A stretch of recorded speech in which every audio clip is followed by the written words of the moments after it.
happened in 1978. In 1978, a group of people called the Nakli Nirankaris were holding a convention during the time of Vaisakhi. They did not believe in Guru Granth Sahib Ji and started treating Guru Granth Sahib Ji with great disrespect. They even dared to put their feet on top of Guru Sahib.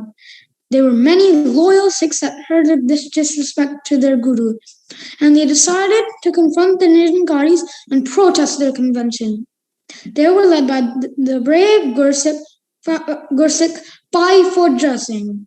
When this group of 200 to 300 Sikhs reached the convention, they were attacked by a force of 5,000 to 6,000 Nirankaris. The local police did not break up the battle, and they were even seen shooting only at the Sikh forces. In this way, Bhai Fodra Singh and 12 other Gurmukhs became shaheed and sacrificed their lives for the Guru like true heroes. After these events, Sikhs felt like the police in Punjab were corrupt and could not be trusted to protect them. All these injustices led to the Sikhs protesting all of the harmful government rules. In 1971, the Anandpur Sahib resolution was proposed by the Sikhs. This resolution was asking for the federal government to give power back to the state government of Punjab. This would allow the Punjab government to set their own policies over water and economics. They also asked for Chandigarh to be given back to Punjab so it was not controlled by the federal government. The federal Indian government framed this movement as a separatist movement and said Sikhs want to leave India and create their own country of Khalistan. This was totally false, as Sikhs were only fighting to bring back rights to their home state, which all other Indian states already enjoyed. This led to prominent Sikh figures like Sant Jarnail Singh Ji, Bhindranwale to start fighting against these injustices by the Indian government. Unfortunately, the Indian government, under the leadership of Indira Gandhi, had their own horrific plans for the Sikhs, which led to the attacks of 1984. Vaheguru Ji Ka Khalsa, Vaheguru Ji Ki Fateh. Vaheguru Ji Ka Khalsa, Vaheguru Ji Ki Fateh. Thank you, Daya Singh. From your presentation, we come to find out that this was a planned attack on the Sikh community, that there were events that were leading up to it that really caused a lot of unrest in the community. The Sikhs were really trying to fight for their basic rights, and the government was resisting. And this had been happening since the time of 1947. So our next 5 presenters will now be covering the events that took place in the 10 days of terror from June 1st to June 10th. We will go through 2 days at a time. So we will start now with Amrita Kaur, who will cover the events that happened on June 1st and June 2nd. Vaheguru Ji Ka Khalsa, Vaheguru Ji Ki Fateh. Welcome to today's talk on an attack that took 37 years ago. Today, my fellow friends and I will be giving a step-by-step discussion on the 1984 attack on the Golden Temple, also known as the Sikh Genocide. In June of 1984, the Sikh Genocide had a huge impact on Indian politics. This attack lasted for several days, but today, I will be talking about the events that took place on June 1st and June 2nd. To start off, this attack was led by the Indian Army under the order of then Prime Minister Indira Gandhi. Indira Gandhi was known as the first female Prime Minister to serve India. She served for several years until her assassination in October of 1984, 4 months after the attack. This attack was in hopes to harm Sikh leader Jarnail Singh Bhindranwale and his team of Sevadars of the Golden Temple that is located in Amritsar. Let's get started with the events that took place on day 1. On June 1st, Indira Gandhi had rejected the Anandpur Resolution. The Anandpur Resolution was a resolution paper that included both religious and political issues of Punjab. But in this case, It asked for recognizing Sikhism as a religion that is separate from Hinduism. After this was neglected, Indra demanded an attack on all Sikh temples across Punjab. Post 24 hours, the army of Gandhi had gained control over several temples. As June 2nd arrives, before this operation was announced that it was going to take place, 23 innocent people had already died. Throughout the day, everything was stable. All of the residents were carrying on with their lives. By nightfall, the media, railways, and the press were blocked. Road and air services in Punjab were suspended, and foreigners and NRIs were denied entry. As well, the water and electricity supply was cut off. What I have shared with you is a small glimpse of some of the events that happened. These are just words, but I can't even imagine the feelings, the emotions of those who were on the premises during the attack. I am sure that there were some children, adults, elderly that were brave in reciting Bani and doing Ardas to Guru Sahib, while others might be questioning, why is this happening to the Sikh Panth? Today and every day of our lives in our daily Ardas, we honor and we remember these individuals along with all the others who gave Shahidi for the Sikh Panth. Let's not forget about them. Vaheguru Ji Ka Khalsa, Vaheguru Ji Ki Fateh. Thank you, Amrita Kaur. You are right. There are many, many Sikhs, babies, little ones, elderly, and so much Sangat there that was arriving, and they didn't know what they were getting into. So now we're going to have Amolak Singh that's going to talk about June 3rd and 4th, the main days where a lot of the attack happened. So Amolak Singh, if you can take us through the events of June 3rd and June 4th, please. Vaheguru Ji Ka Khalsa, Vaheguru Ji Ki Fateh. June 3rd, 1984 was the Shahidi Gurpurb of Guru Arjan Dev Ji. In remembrance of Shahidi Gurpurb, thousands of Sikhs, old, young, and families, had come to Darbar Sahib before the curfew was imposed in Punjab. On June 3rd, all state and international borders with Punjab were sealed. Punjab was completely cut off from the rest of the world. Then the curfew was lifted for a few hours. More Sangats came for darshan. Almost 10,000 people were inside Harmandir Sahib. People outside of Amritsar did not know what was happening at the Darbar Sahib because nothing was being shared in the news. People never imagined that the Indian government would attack Harmandir Sahib. Generally, when Sangat gathers for Guru Arjan Dev Ji Shahidi Divas, there were kirtan and katha. But in 1984, there was firing. In preparation to defend against the attack on Harmandir Sahib, General Shahbaz Singh, who was a descendant of Bhai Mehtab Singh, gathered Singhs for planning.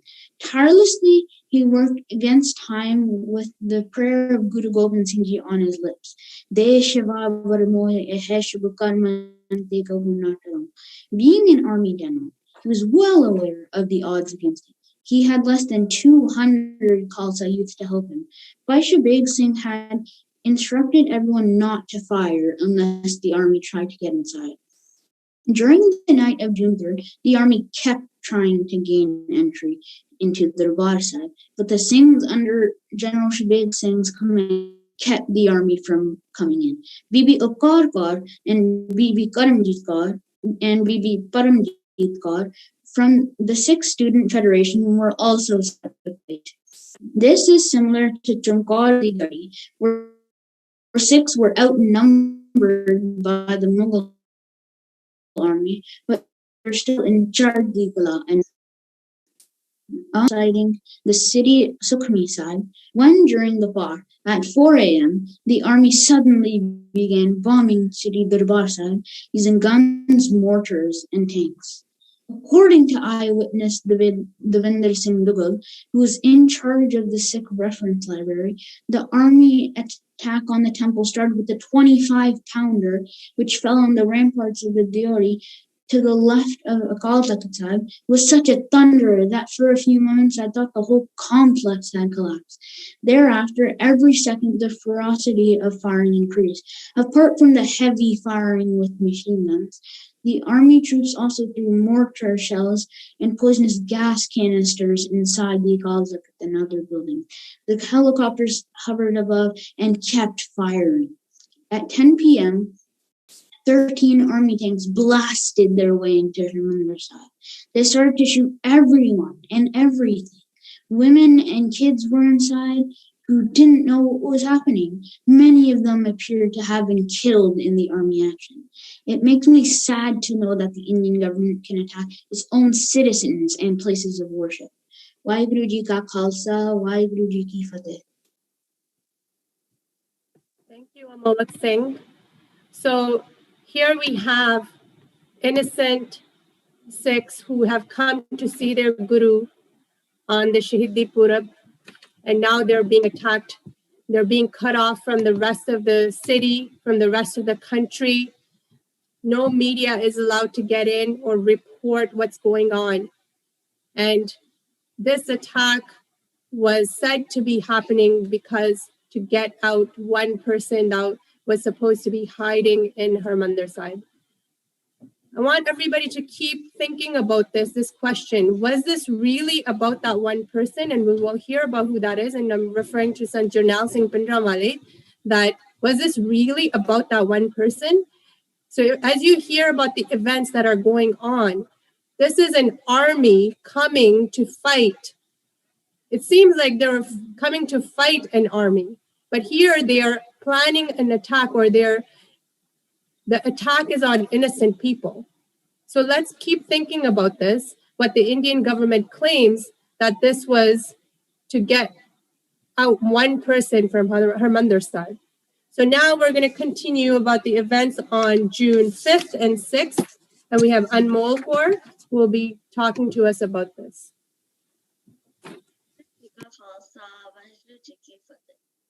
Today I'll be talking about And we have what happened Anmol on Kaur. June 5 and June 6.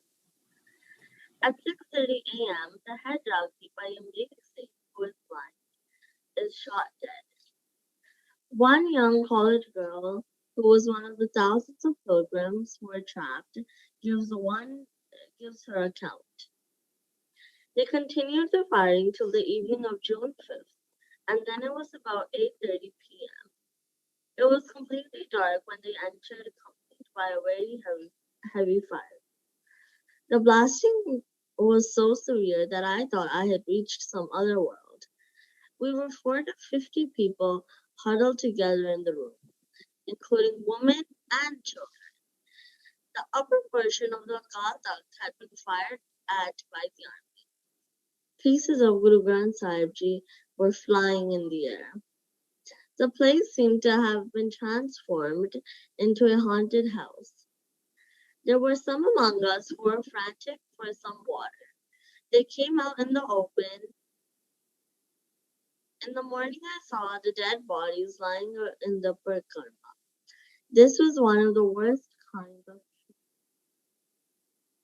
The night between the 5th and 6th is described to be terrible.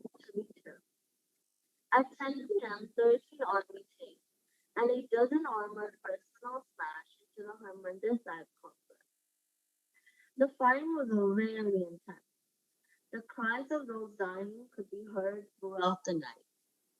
According to General K.S. Brower, on June 6, around 4:30 a.m., 30 soldiers managed to get into the Akal Takht.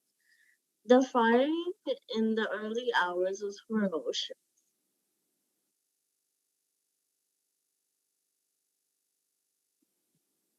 And people recall how although desperately outnumbered, the Sikh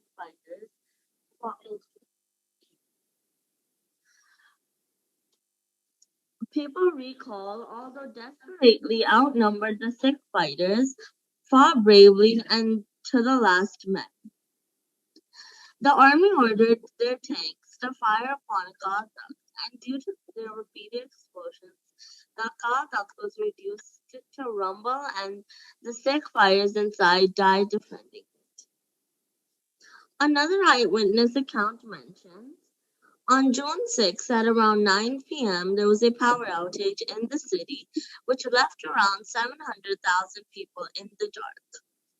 Half an hour later, Amritsar was shaken by a powerful explosion and gunfire. The explosion rattled doors and windows for miles. Between 10:30 p.m. and midnight, we heard slogans from the city outskirts of villages trying to march to the Golden Temple.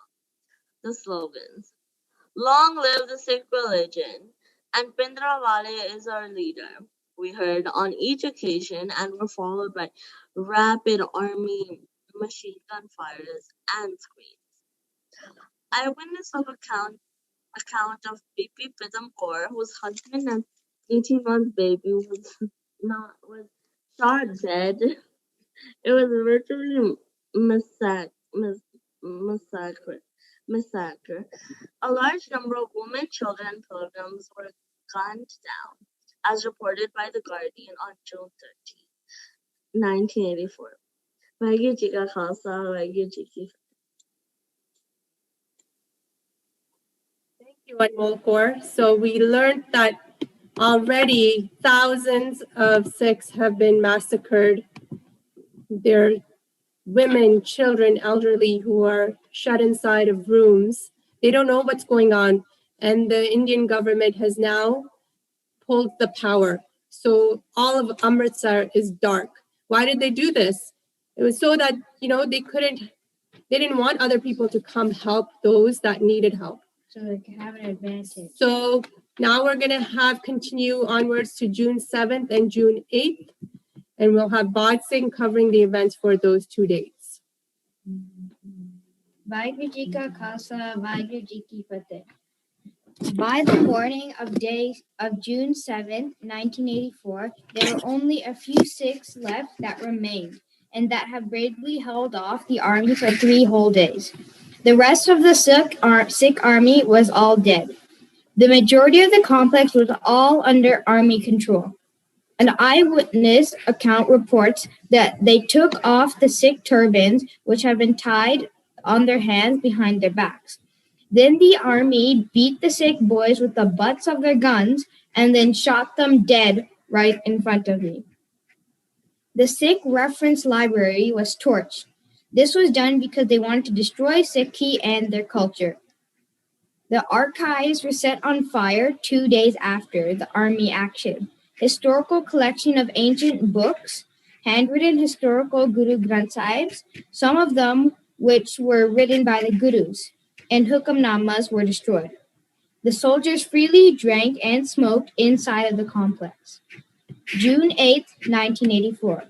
The newspaper Christian Monitor reports the medical workers in Amritsar said that the soldiers threatened to shoot them if they gave food or water to the Sikh pilgrims, wounded in the attack and lying in the hospital. There was a revolt by many Sikh troops. Over 5,000 soldiers left their positions and deserted their regiments to get to Amritsar to help their fellow Sikhs.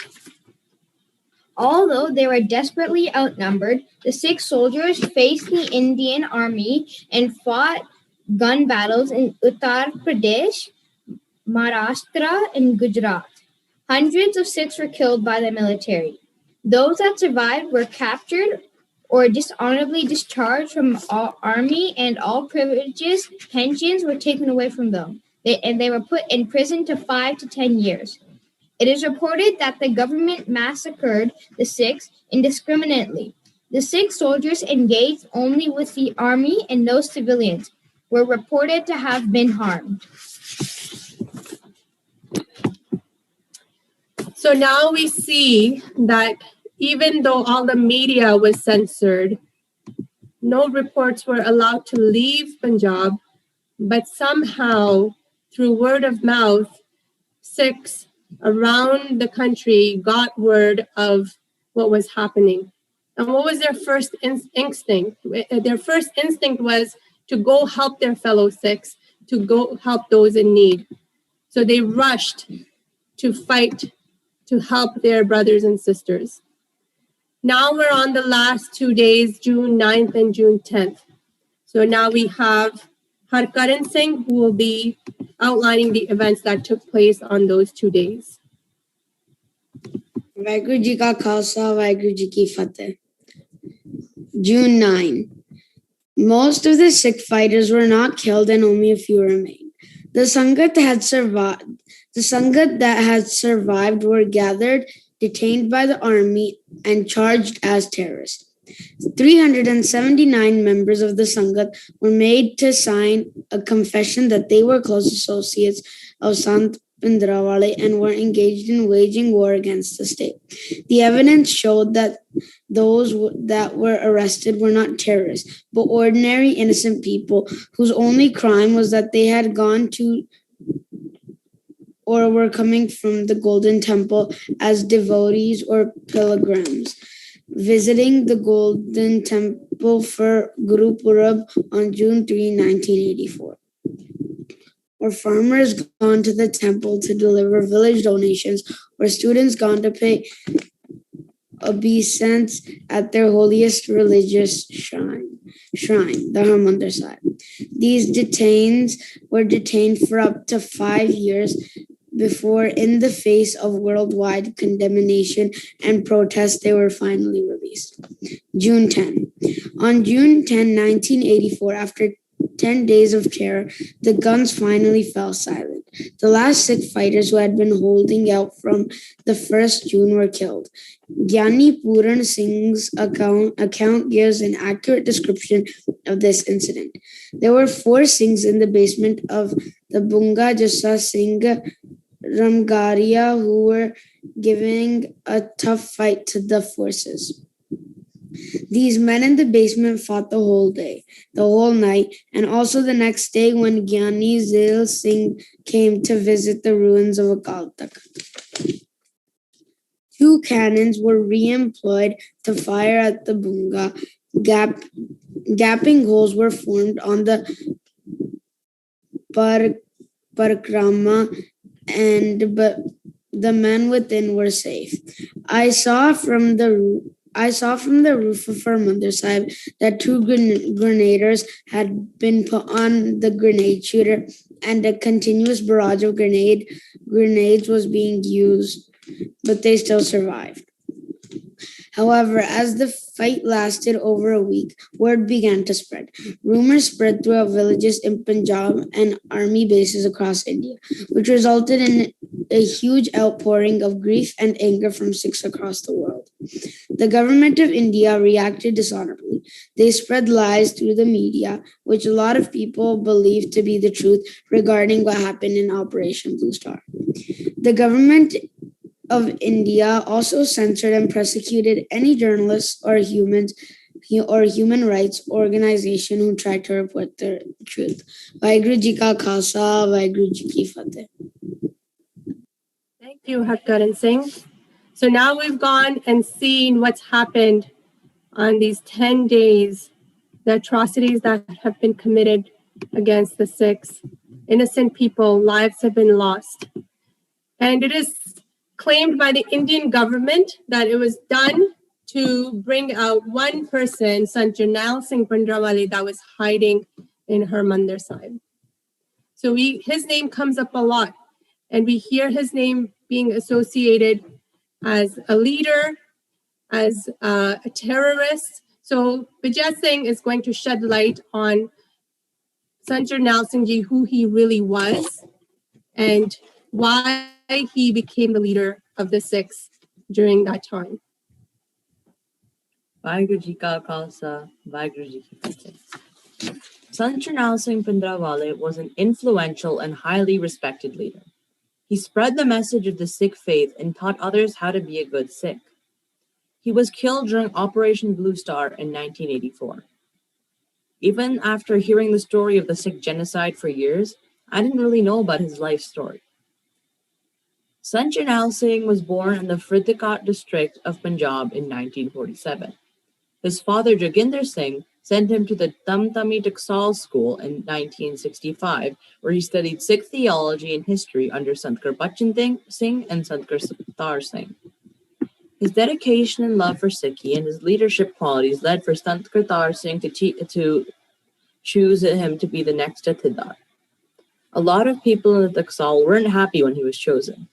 Some thought he was too uneducated. Others thought he was too young. but Sant Krapachan Singh and Sant Kartar Singh knew that he had the capacity for greatness. From 1977 to 1982, he toured many cities to spread the message of Sikhi. He told people to give up addictions, to take Amrit, and to be good Sikhs. His mission was to help people connect with Bani. He wanted Sikhs to come back to Anandpur and take Amrit to become sons and daughters of Sri Guru Gobind Singh Ji. Sant Jarnail Singh's popularity and fame grew as people were impressed by his simple living, charming personality, and clear and concise thinking. He helped to revive the Sikhs' thinking and ways of life. He made no anti-government or anti-Hindu statements. When he was asked if he wanted Khalistan, he said he wasn't asking for Khalistan, but if they were going to give it to them, he would take it. He only focused on the positive values of being a Sikh. So despite the government's propaganda, not many people saw him as a terrorist. From 1982 to 1983, 45,000 Sikhs took Amrit. Sant Jarnail Singh was becoming a leader figure for the Sikhs and a role model for many. He first gained public popularity when he organized a peaceful protest against the Nirankari Assembly. The protesters were scared away with tear gas and shot at by gunmen. Sant Jarnail Singh helped them recuperate from their injuries. His success and fame were worrying to the government. If the Sikhs strengthened and came together, they could demand the government to give them Punjab to be separated from India. They were worried that he would jeopardize the work they did to assert dominance over the Sikhs. Indian media went after the Sikhs, their main target being Sant Jarnail Singh.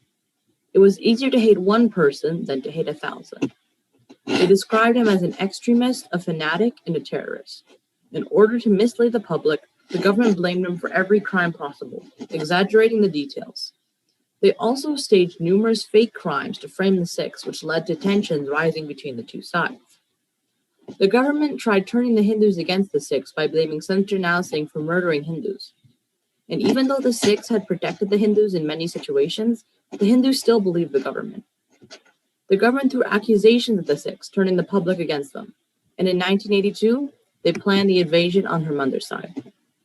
The events that followed have already been described in great detail by the presenters. Sant Jarnail Singh Bhindranwale was an amazing Sikh who did amazing things. He deserves to be remembered as he should be, not in the twisted version of history that the government created. It's important that we spread this knowledge and make sure people know the truth. We can't forget the injustice done to us by the government. We need to make sure that the legacies of these Sikhs live on as they should. Thank you. Thank you, Vijay Singh. So here as the picture shows on the screen of Sant Jarnail Singh Ji, when he was asked, "Will you not be outnumbered by the army which has superior weapons too?" Sant Ji said, "Sheep always outnumber the lions, but one lion can take care of 1,000 sheep." So he was a leader who inspired others. And where did this inspiration come from? This inspiration came from Bani. As the Guru Sahibs have continuously taught us, it's Bani first. It's our connection with the Guru that's important, that gives us the inner strength to do anything we set our minds to. This is why Sikhs have been the forefront of any resistance, forefront of the army, whether it's in India or in other countries. We've always stepped forward to protect. So now, as we move forward the presentation, we're going to shift focus as to the events in current day, what's happening, because India is known for committing human rights violations against people of its country, and not just the Sikhs, other minorities as well. So Harleen Kaur is going to shed light on the current day situation, what's happening with the farmers' protest, and related to back to the Indian government and their habits. Harleen Kaur. Waheguru Ji Ka Khalsa, Waheguru Ji Ki Fateh. As we speak about the events of 1984, which is one of the most monumental events for Sikhs in the last few decades, It often reminds us of another nationwide event currently occurring in India that also greatly affects Sikhs, the farmers' protests. As the media coverage has grown for the farmers' protests over the past few months, there are several parallels that can be made between these two events, which I'll be exploring today. As many of you are most likely aware of, the Indian government has recently introduced 3 laws directly affecting the farmers' ability to maintain their livelihood. Contrary to the government's claims about these laws boosting the farming sector's efficiency, the farmers themselves say that they risk losing their lands and livelihood due to deregulation, deepening corporate control, and the triumph of free market forces. Throughout this movement, Sikh farmers, who are mostly from Punjab, have been at the forefront of the protests. For Sikhs around the world, the ongoing government repression of these protests brings painful memories of the past, particularly of the state-sponsored massacre of 1984. Through social media and aid from international organizations, Sikhs have globally supported the farmers' protests in India by offering food, essential supplies, medical aid, amenities, and organizing their own protest marches and social media campaigns from their respective platforms around the world in order to bring awareness and express their outrage at the Indian government.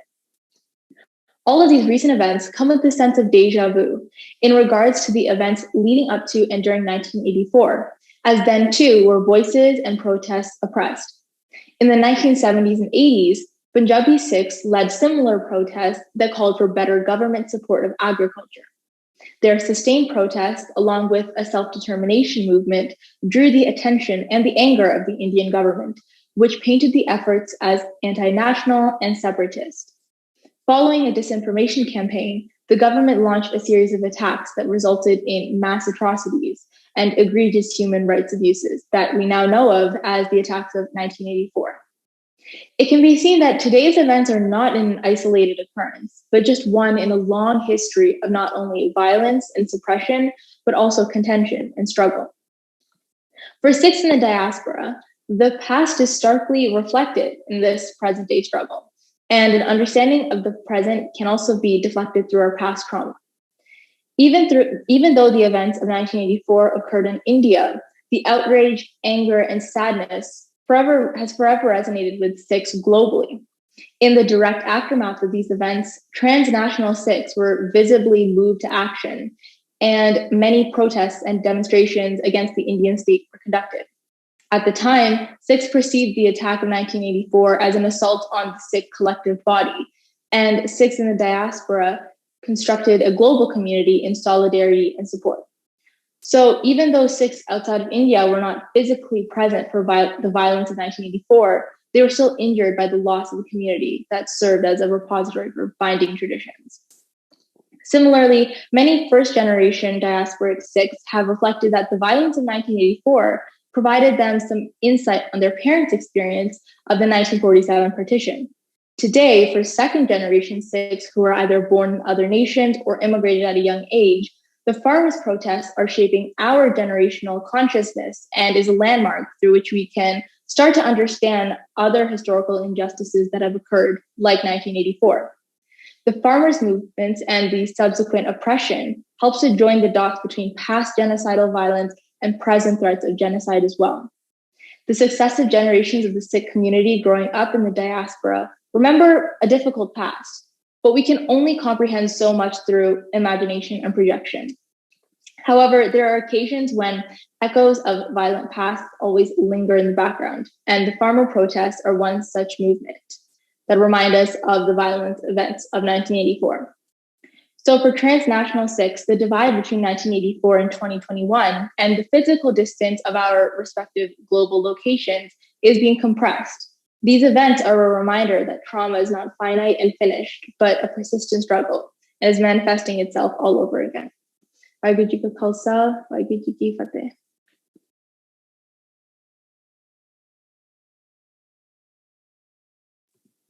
Thank you, Harleen Kaur. So that really highlights that this is not an isolated event that happened in June 84, but these sort of events have been continuously happening through our history. So why should we care? The question arises. Something that happened 37 years ago, why should all of you guys who were not born at that time and have only heard stories about this, why should you care? So to explore this question, we have Arman Singh, who will be talking about why this topic is something that he should consider telling his friends and family about. Arman? Waheguru Ji Ka Khalsa, Waheguru Ji Ki Fateh. As we heard from our fellow peers about the tragic events leading up and during 1984, we all know that the Sikh genocide of 1984 was a big threat to our religion and our culture. Now that we know this, why should we care? Why does it matter? The Sikh genocide of 1984's tragic events happened 37 years ago, and it isn't relevant anymore. Well, here's why we should care. Firstly, we should care about what happened 37 years ago because of what we were able to keep, such as we were able to preserve our language, our history, and our culture. These are things that the Indian government tried to take away from us, such as our language being threatened and the attempted abolishment of Punjabi by the Indian government. This was a method to cut Sikhs away from their religion because the Indian government knew that if they could take away our language away from us, this would directly affect our relationship with Guru Granth Sahib Ji. This is very similar to a situation that happened to the Aboriginals in the 1800s, with the residential school being a method in which the British tried to get rid of the First Nations culture, forcing children to go to school, and where they took their name, religion, and language away from them by making them doing practices such as English, dressing formally, having short hair, and praying to the Bible daily. Another reason we should be knowledgeable what happened 37 years ago because of what time it took where we are today and how we were opposed and we were neglected for who we were. We see this when the Indian government wanted to take our freedom and our right of speech away during the protests of Harmandir Sahib. And when it was captured, the Indian government military and these protests were keep on using these militaries to kill Sikhs and attack them for speaking out. This was a direct violation of human rights, and this shows how dedicated the Indian government was to abolish Sikhi, but also how powerful Sikhs truly are. This, unfortunately, is not the only time the Indian government has broken human rights laws. We saw the BJP party won the May 2019 elections for a majority to return of the Prime Minister Narendra Modi for a second term. The Modi government continued its widespread practice of harassing and sometimes prosecuting outspoken human rights defenders and journalists for criticizing the government officials and policies. This connects to a quote by Martin Luther King Jr., and I quote, "Injustice anywhere is a threat to justice everywhere," end quote. In conclusion, it is important we, as the present generation of Sikhs, preserve the core values of Sikhi so that we can ensure that the future generations of Sikhs stand strong and not only learn more about Sikhi, but pass on this knowledge to the next generation of Sikhs. This is why I think it is important to know what happened 37 years ago. Waheguru Ji Ka Khalsa, Waheguru Ji Ki Fateh. Thank you, Arman. That was said beautifully in terms of why the youth of today should care about what happened almost 40 years ago. Not just 40 years ago, because there's many events that come to mind prior to that have happened. The Vadda Kallukara, the Chota Kallukara. There are many events that we should know about our Sikh history so that we can pass on these values, these historical events to our younger generations. So I remember recently that we were studying the natives in Bad Singh's grade 5 class, and they have a tradition, an oral tradition, where they pass on the history. The elderly in the community pass on the history to their younger generations through storytelling. And this is a similar tradition that we have in Sikhi as well, in terms of where we have Katha, we have the Janam Sakhis of our gurus, we have that Diwaran, that we are telling stories of what happened and highlighting the events that took place. And it's very important for us to stay connected to those media forms so that we can carry on this tradition and we don't lose that culture, the values, the history that really gives us the strength to continue in our Sikhi today. So now we welcome any questions that the Sangat may have. And while we wait for the questions to come in, I'm going to ask our presenters a few thoughts about their research that they came across or how they feel about it. So my first question goes to Harleen Kaur. So my question, Harleen, is, are there any other messages that youth can connect to regarding these events? Yes, personally, I would say it's important to keep learning and educating ourselves as much as we can about the events of 1984 so that we can never forget what occurred and future generations also have this information, these stories. And also speaking about the farmers' protest, it's important to engage in these current events as well in any way we can. Like as teenagers and youth on social media, we have a very powerful platform at our fingertips. And if we're able to bring awareness to the recent events in India, we should, especially now having spoken about the very distinct parallels between the events of 2020 and 2021 and 1984.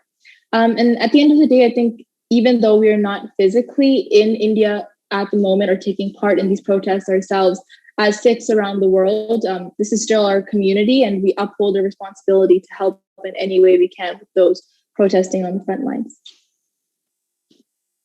Absolutely, because if we stop caring, then who is going to be the voice that carries this message forward? So we are counting on you as a younger generation to carry on the light, the torch. So Bijay Singh, why was this attack mainly focused on harming Sant Jarnail Singh? Well, like I mentioned in my speech, he went on the journey and he spread the Sikh teachings and the Sikh faiths throughout the different people he was talking to. That's why from 1982 to 1983, there was 45,000 Sikhs coming together to take Amrit. That was probably worrying for the government because with all of the Sikhs coming together, they could unite and probably just ask the government for their own country. And with so many of them, and the government couldn't really say no. Okay, so you highlighted during your presentation that he was gaining popularity. So I think that highlights that he was a unique leader at that time, right? Who was able to instill inspiration in those around him. He was able to instill that passion for Sikhi. And he did it very simply from what I've read in terms of whenever somebody came to him, he would just be like, go read your Panjabaniya first. Go learn Gurbani first. Go learn what Sikhi is about.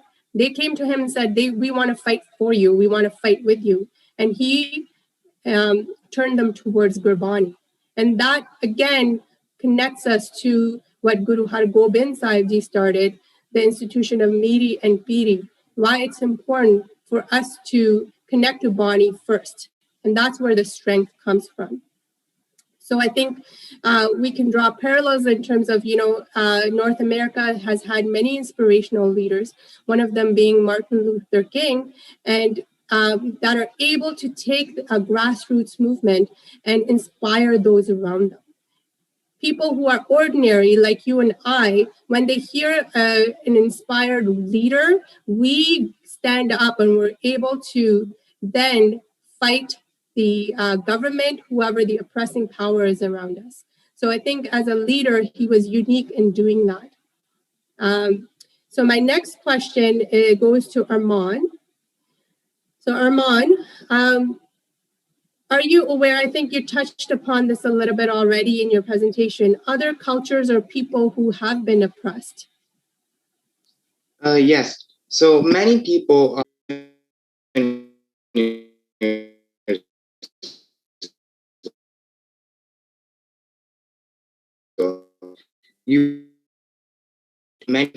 it's best to share this knowledge as well. So suppose my friend he doesn't know what happened at Operation Blue Star.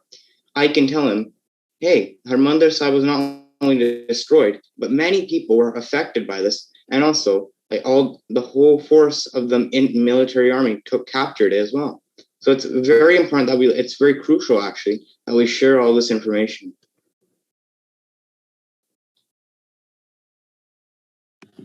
Thank you, Armand, for that articulate answer.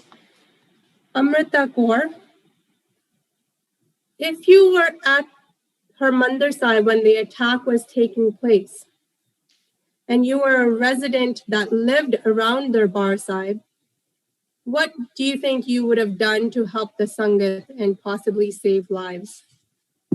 So, if I was there, I would obviously first raise awareness to all of the residents and provide shelter to any visitors who needed a place to stay. As well, I would supply food, water, bedding, clothing, and any medical attention if needed, and guide all of these people to a shelter far away from Darbar Sahib. While this is happening, I would also make sure that my family is also getting the same attention that is needed. Sarbat Tapala, right? So we want to always come back to the Sikhi tenets that Seva, Simran, and Sarbat Tapala.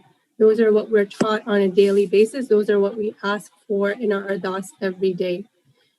So Daya Singh, I have a question for you. So you talked about that part of the reason why the events that led up to it had to do with Punjabi. Do you think it's still important for us to learn Punjabi? And that even though we mostly speak English in our day-to-day lives? Well, I think it is important that we still speak Punjabi because Guru Angad Dev Ji created the Gurbani script, which was written out of Punjabi, and Punjabi is our own unique language, and us Sikhs have to be proud of it. And without Punjabi, how would we understand Guru Granth Sahib Ji and all the messages that were taught to us? Punjabi represents the identity of the Sikhs. So, yeah, Punjabi, we need Punjabi. So I know we make an effort at home to speak Punjabi. We really need to try harder on a daily basis to speak and read and write Punjabi as much as possible, because that is a direct connection to our Guru, to Guru Granth Sahib Ji. If we don't read or write or speak Punjabi, then we're missing the essence of Gurbani, that the message that Guru Sahib is trying to tell us. So Amolak Singh, how do you think the kids inside of Darbar Sahib would have felt if there was no electricity and no water and there was firing going on outside? What are your thoughts? I think that the kids would feel super scared, sad, and angry. But I would, if I was there, I would help them keep calm and make them do Simran so that they could stay calm. Do you think you would be calm or would you be nervous? I think I would be nervous, but I think I would be both. Right? Because it's like you don't know what's going on. It's pitch dark. There's all these people. They're probably scared. And the first human instinct is that voice or the fear of everybody else around you really affects you as well, right? But then that's when we really have to reach deep inside and connect with the light, with Guru inside, and find that strength and rise above our fear. And that's where the Hansla of Sangat, it's like those around you, you want to use their power to move beyond that fear. So I think in terms of thinking about it and knowing if we were ever in that situation, what would we do? The first thing would be connect with Simran, connect with Gurbani that we know off by heart, and using that as your pillar, using that as your strength. So we still don't have any questions from the Sangat. We're nearing the end of our presentation, and I wanted to share just a few thoughts with everybody in terms of the presentation today. We've heard from all the presenters in terms of the events that transpired before, during, and after. I'm sure you've all heard of Dr. Joyce Pettigrew, who wrote the book, Fighting for Faith and Nation. In her book, she wrote that 1984, the army went into Darbar Sahib not to eliminate a political figure or a political movement, but to suppress the culture of a people, to attack their heart, to strike a blow at their spirit and self-confidence. If it was their intent to arrest Sant Jarnail Singh, they had several opportunities to make peaceful arrests. The fact that they did it on one of the busiest days of the year goes to show that this was a planned attack to hurt the Sikh people in their most sacred place of worship. Sangat ji, these types of planned efforts have been taking place since 1947. The Indian government has made a concerted effort to keep the Sikhs under their thumb, not giving the Sikhs the right to speak Punjabi or have Punjabi as their official language in the state of Punjab is one example. Not accepting Sikhi as a unique religion, but calling it a sect of Hinduism in its constitution. In the present day, the farmers' protest is a continuation of these attacks on Sikhs and the state of Punjab. They're again controlling the media and trying to portray the biggest peaceful protest in human history as a terrorist movement. They're trying to control what is being taught in our schools in Canada. I don't know if you recently heard the video from Gurratan Singh, but he was saying that the Indian government is trying to control that the information about farmers' protests not be shared in schools in Canada. So my plea to you is to be vigilant and to stand up for the truth. Stand up for the rights of our brothers and sisters in India and abroad. Stand up for those who are marginalized communities. We have proven over and over again that more that they trample on us, the higher we will rise. They cannot crush our Khalsa spirit. I want to thank everyone for joining us today, and we hope to see you on our next program. We request that you follow us on social media, and any programs that we will have will be posted on there. There's a question at the end.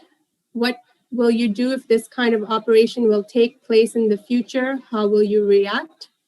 What will you become a leader or hide? So I'm going to give that one question, give somebody a chance to answer. Does anybody want to take a go at it?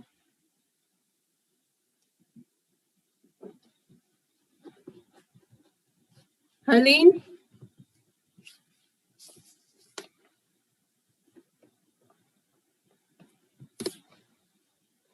From everybody that I've heard today, I think each one of you has the ability, has the qualities to be a leader. I think there's many different qualities that a leader possesses. It's not just about having the physical training, but there's another form of leadership that we can all practice every day, and that's the freedom of speech, and that's freedom of sharing what we know through writing. So as we can all become knowledgeable about what's going in our history and share those with those around us, with our cousins, with our family members who don't know, inspire them to learn more, write articles, write to the government, write letters. And these are all small steps that we can be taking on a daily basis to become leaders in our own communities. So with that, I will end and leave you with a beautiful poem by Maya Angelou. As you know, Maya Angelou is a famous American poet. She was a civil rights activist. She has published 7 autobiographies, several books of poetry, and helped create many movies and plays and TV shows. So this poem by her is called Still I Rise, and has to do with the more they trample on us, the more we will rise. So give me a second to play that for you, and I thank everybody again for joining us today.